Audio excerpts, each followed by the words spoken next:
Good morning, students. Welcome back to e-learning classes of Modern English School, Kuntinagar, Nevada.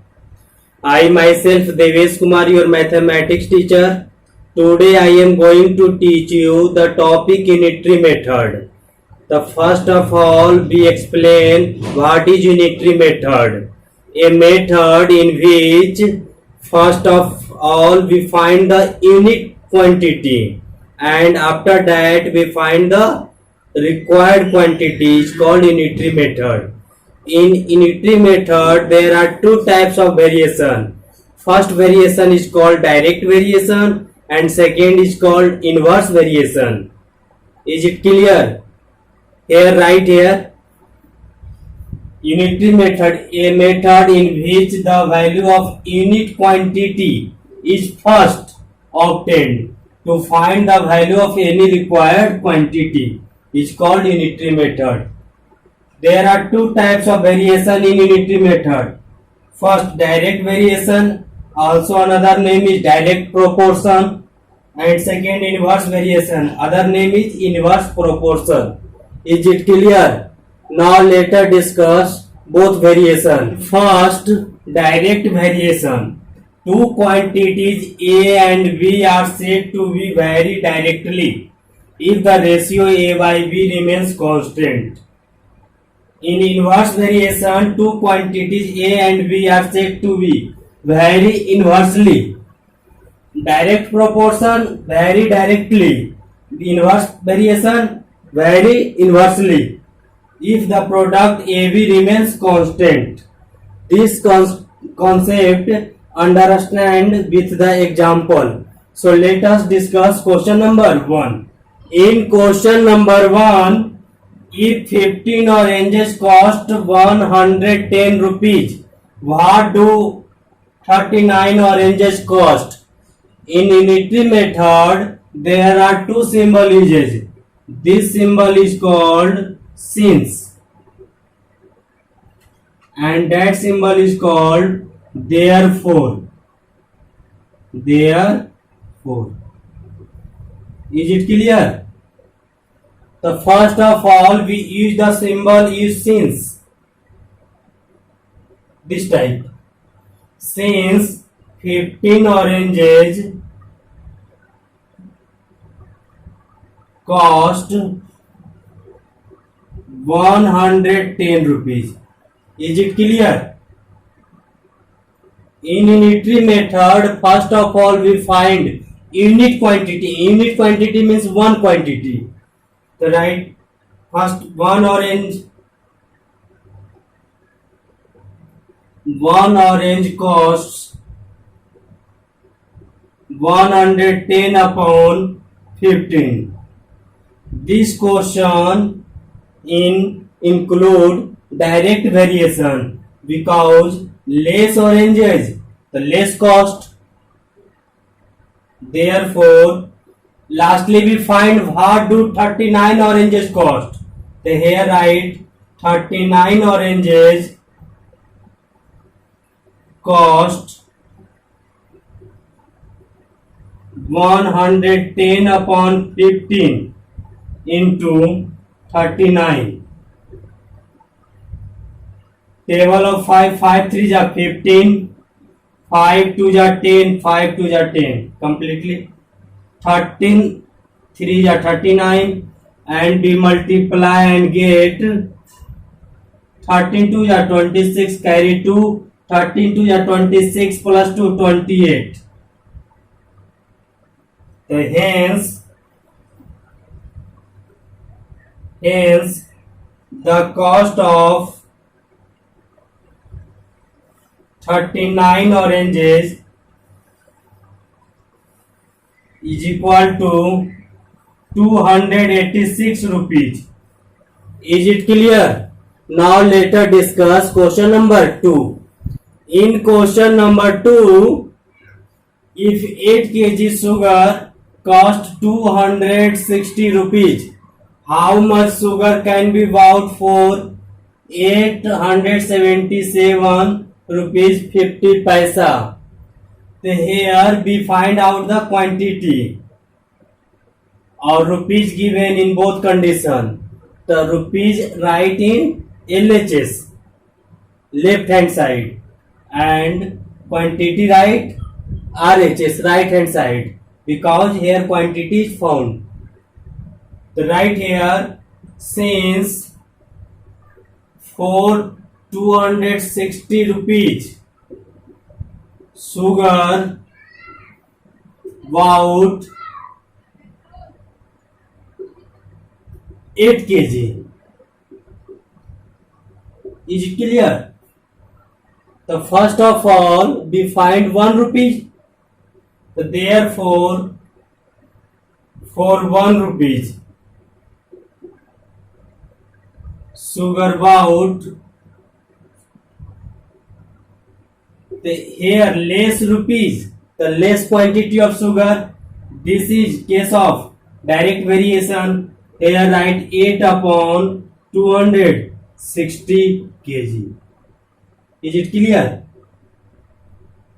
Therefore, lastly we find out 877 rupees 50 paisa. The right here, sugar about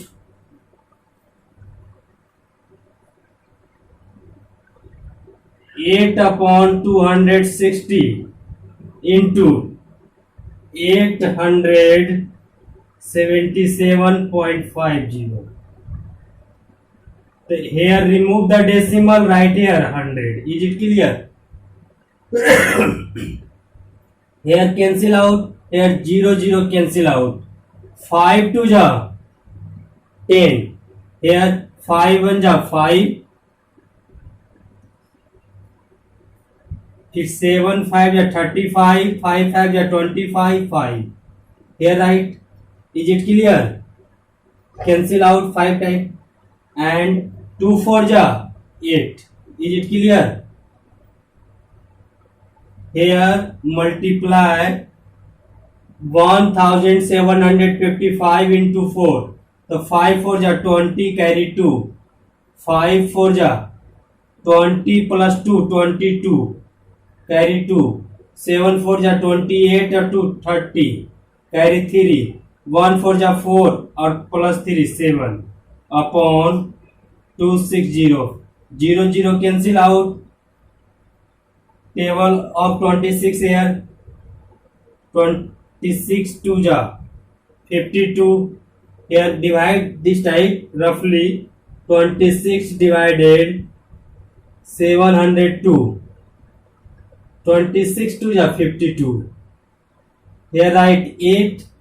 Here write 1. Is it clear? And 2 here. Any doubt? No. 7 times 7 6 ja 42. Carry 4. 7 2 ja 14 plus 4, 18. Cancel out. So here write 22 into 27, we get 702. Here write is equal to 27 kg. Hence sugar can be bought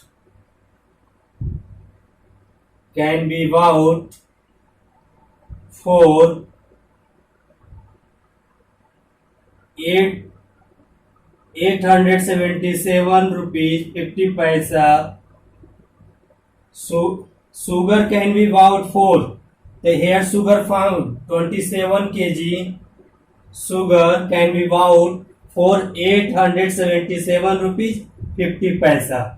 This is the required answer. Is it clear? Now let us discuss question number 3.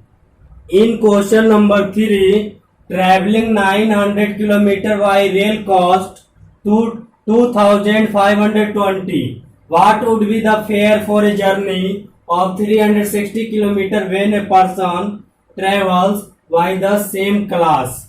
So here fare find out. So write RHS and traveling the distance write LHS. So here write since traveling 900 km by rail by rail costs 2520.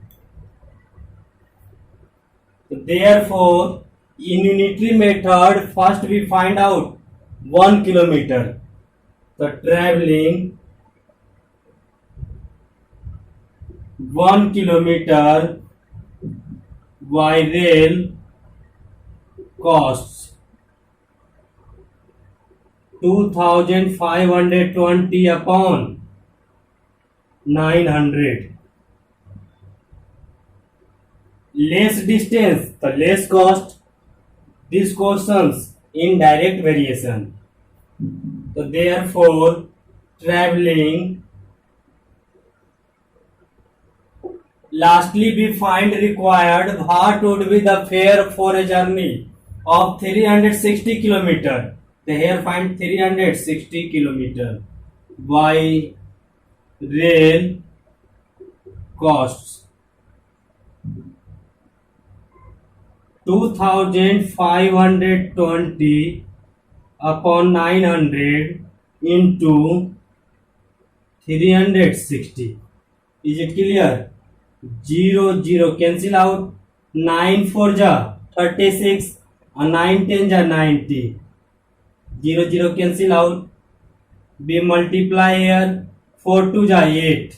4 5 ja 20. Carry 2. 4 2 ja 8 or plus 2 10. So hence